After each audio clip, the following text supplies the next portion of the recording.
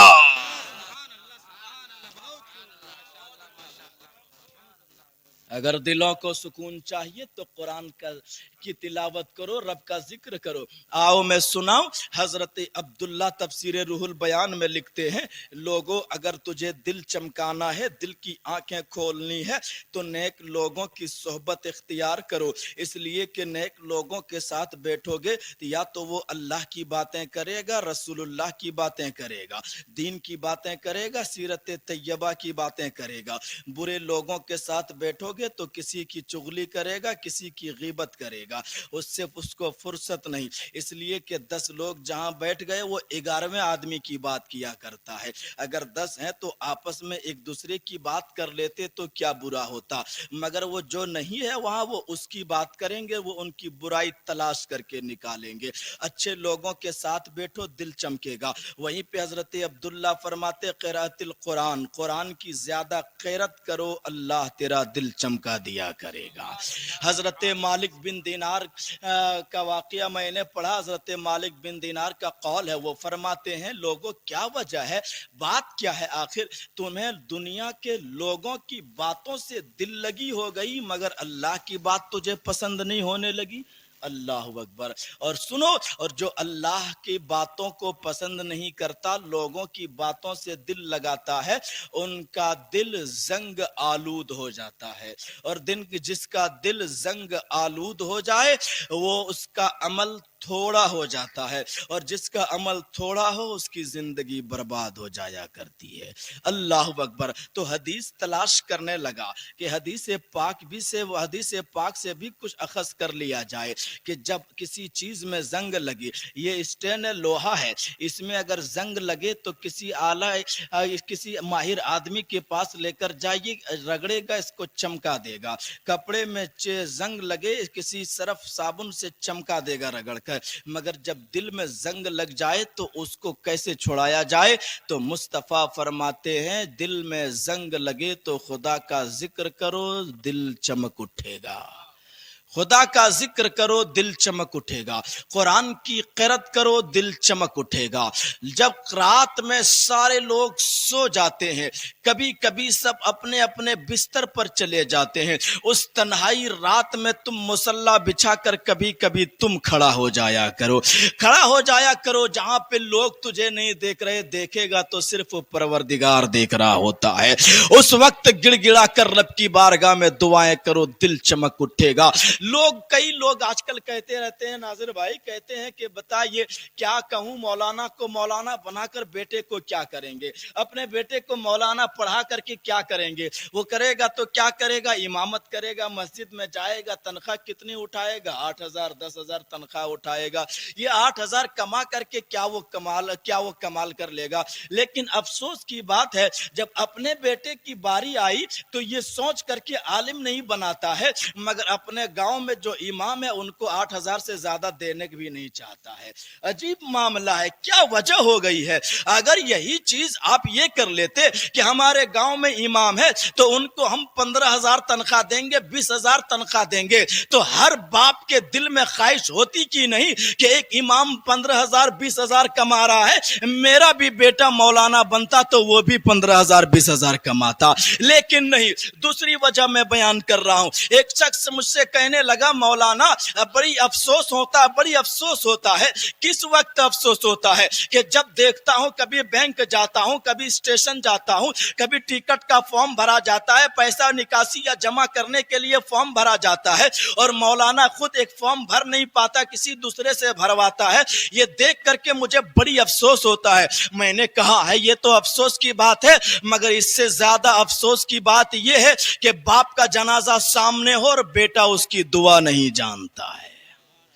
باپ کا جنازہ سامنے پڑا ہو اور بیٹا اس کی دعا نہیں جانتا ہے، بتائیے یہ افسوس کی بات نہیں ہے؟ یہ افسوس کی بات نہیں ہے؟ باپ قبر میں لیٹا ہو، بیٹا فاتحہ پڑھ نہیں سکتا ہے، یہ افسوس کی بات نہیں ہے؟ ماں کا جنازہ سامنے پڑا ہو، بیٹا سر کے سامنے کھڑے ہو کر قرآن ایک سورہ بھی نہیں پڑھ سکتا ہے، یہ افسوس کی بات نہیں ہے؟ بتائیے تم نے کیا کیا بنایا اپنے بیٹے کو، ڈاکٹر بنایا، پروفیسر بنایا، انجینئر بنایا، وکیل بنایا، جج بنایا، حالانکہ یہ سب معاملے میں بھی مسلمان سب سے پیچھے ہے، اس پہ بھی ہم رائے اترا نہیں سکتے ہیں۔ تو نے کیا ہی کیا ہے؟ اپنے بیٹے کو ایک بسم اللہ نہ سکھا پایا، نہ کلمہ سکھا پایا، پھر کہتے کہ ہم کامیاب ہو گئے۔ اپنے بیٹے کو دنیا میں پیدا کر دینا صرف یہ کمال کی بات نہیں ہے، کمال تو تب ہوتا جب تو نے پیدا کیا تھا اسی وقت اپنے بیٹے کے دلوں میں نبی کی محبت بھی ڈال دیتے اور اپنے بیٹے کو مصطفیٰ کا دیوانہ بھی بنا دیتے۔ کمال کی بات تو یہ ہے، مگر بتائیے کیا ہم نے یہ سب کچھ کیا ہے؟ اگر نہیں کیا ہے تو ہم آدھا ادھورا رہ گئے ہیں، ہم آدھا ادھورا رہ گئے ہیں۔ آج بتائیے قرآن پڑھنے والے کتنے لوگ ہیں؟ ایک امام مسجد میں جب بچوں کو پڑھانے بیٹھ جاتے ہیں نا، اس وقت دیکھیے کتنے لوگ آتے ہیں۔ اگر بچیاں آ رہی ہیں تو 50 بچیوں میں 5 بچہ نظر آتا ہے قرآن پڑھنے والا۔ کیوں؟ اس لیے کہ تھوڑا سا بیٹا بڑا ہوا، وہ آ کر کے فری فائر پب جی میں اتنا بڑا مست اور مگن ہے کہ اس کا کوئی ٹھکانہ نہیں ہے۔ اور لوگوں کی حالت کیا ہے؟ لوگوں کی حالت یہ ہے، تھوڑی بات ہو سکتا ہے میری کڑوی اور خراب لگ جائے، لوگوں کی حالت یہ ہے کہ اپنے بیٹے کو نہیں دیکھتا ہے۔ حضور تھوڑی سی دعا فرمائے، اجازت ہے؟ وقت زیادہ ہو رہا ہے تو کہیے گا، کسی کو پٹک کے کلمہ نہیں پڑھاتا ہو، ہاں جیسے ہی وقت ہو اشارہ کر دیجئے گا، وما علینا الا البلاغ، ترنت ہو جائے گا۔ ارشاد فرماتے آج کل کا معاملہ یہ ہے کہ جوان جب بیٹھتا ہے، لڑکا لوگ چوک چوراہے پر بیٹھ کر 1 2 12 بجے رات تک فری فائر کھیل رہا ہے، موبائل چلا رہا ہے، بیٹا چوراہے پر ہے، باپ کو کوئی پرواہ نہیں، بیٹا سگریٹ پی کر دھواں اڑا رہا، باپ ایک مرتبہ پوچھتا نہیں بیٹا کہاں گیا تھا۔ مگر یہ نظر ضرور ہوتی ہے کہ امام صاحب کہاں رہتا ہے، امام صاحب رہتا کیسا ہے، امام صاحب چلتا کیسا ہے، امام صاحب کھاتا کیا ہے، امام صاحب کس گاڑی پہ چلتا ہے، امام صاحب کتنی دیر تک موبائل چلاتا ہے، امام صاحب کتنی دیر تک جاگتا ہے رات میں. اللہ اکبر. امام صاحب پر جتنی کڑک نظر، اللہ اکبر، اتنی کڑی نظر اگر اپنے بیٹے پہ رکھ دیتے تو کوئی بیٹا آوارہ نہیں نکلتا، کوئی بیٹا آوارہ نہیں نکلتا. مگر امام پہ اتنی سخت نظر جس کا اندازہ نہیں. وہی بیٹا آج فری فائر کھیل رہا، کل وہی کھیلتے کھیلتے گیم سے تھوڑا سا پیسہ حاصل کر لیا، حضرت تھوڑا سا پیسہ کما لیا، وہی لا کر کے اپنے باپ کو دے دیا. باپ تو اور خوش گد میرا بیٹا پیسہ کما کر کے لانے لگا. اسی میں کچھ آوارہ اتنا نکلا جو سائبر کرائم کو وجود میں لانے لگا. وہ کھیت کھلیان میں جا کر کے بیٹھتا ہے، بٹن دبایا، کئی غریبوں کے اکاؤنٹ کو خالی کر دیا. بتائیے وہ پیسہ لوٹ لوٹ کر کے لاتا ہے، ماں باپ کو دیتا ہے. باپ کہتا ہے بیٹا تم ادھر ہی پیسہ اڑاتے رہو، تیرا کھانا وہیں پہنچا دیں گے، گھر آنے کی ضرورت نہیں. گھر بناتا ہے 2 کروڑ کا، 2 کروڑ کا گھر بناتا ہے، 1 کروڑ کا 2 کروڑ کا گھر بناتا ہے. مگر معلوم ہے اس بندے کو اس میں سکون نہیں ہے. سکون نہیں. کیوں؟ اس گھر میں سوتا ہے نہیں سو پاتا. 2 کروڑ کی بلڈنگ مگر سوتا ہے کھیت میں جا کر کے. 2 کروڑ کا گھر مگر سوتا ہے ندی میں جا کر کے. اس میں بھی سکون نہیں. رات کے اندھیرے میں کسی نے اگر ایک ٹارچ جلا دیا تو وہاں سے بھی بھاگتا نظر آتا ہے. چلو بھاگو، پولیس آ گئی. اللہ اکبر. یہ معاملہ ہے، یہ حالت ہے ہمارے قوم کے نوجوانوں کی. اور ہم کہتے کہ ہم بڑا کامیاب، ہم بڑا کامیاب، ہم بڑا کامیاب. ایسے ہی کامیابی نہیں ملا کرتی ہے، ایسے ہی سکون نہیں ملا کرتا ہے. بتائیے جس مصطفیٰ جان رحمت نے حضرت ابو بکر صدیق کو کہہ دیا تھا اے ابو بکر تو جنتی ہے، اے عمر تو جنتی ہے، اے عثمان تو جنتی ہے، اے علی تو جنتی ہے. ان جنتی کہہ دیے تھے. کہنے والا کوئی عام نہیں بلکہ مدینے والے تاجدار ہیں. مصطفیٰ کی زبان سے بولی نکل گئی تو سورج تو ادھر سے ادھر ہو سکتا ہے مگر مصطفیٰ کی بات ٹالی نہیں جا سکتی ہے. اگر نبی نے کہہ دیا ابو بکر جنتی تو یقیناً ابو بکر جنتی ہے. اس کے باوجود بھی مصلی بچھا دیتے، ابو بکر سجدے میں سر جھکا دیتے اور رات رات بھر رو رو کر کے گزار دیتے. کیا ضرورت تھی رونے کی؟ کیا ضرورت تھی گر گرانے کی؟ بتانا تھا قوم کو اے لوگوں سنو، جس جنت کو تو نے اتنا آسان سمجھ رکھا ہے اتنا آسان نہیں ہے. ابو بکر جب رات بھر روتا ہے تب مصطفیٰ اسے جنت کی بشارت دیا کرتے ہیں. اتنا آسان نہیں ہے. اگر ہم اور آپ کہہ دیں کہ ہاتھ اٹھا کر کہہ دو یا رسول اللہ سبحان اللہ جنتی بن گئے تو اتنا آسان نہیں ہے. ہاں رب کی رحمت کے اوپر ہے. اگر وہ چاہے تو ایک پل میں کسی بہانے میں جنت دے دے. رحمت حق بہانہ می جوید.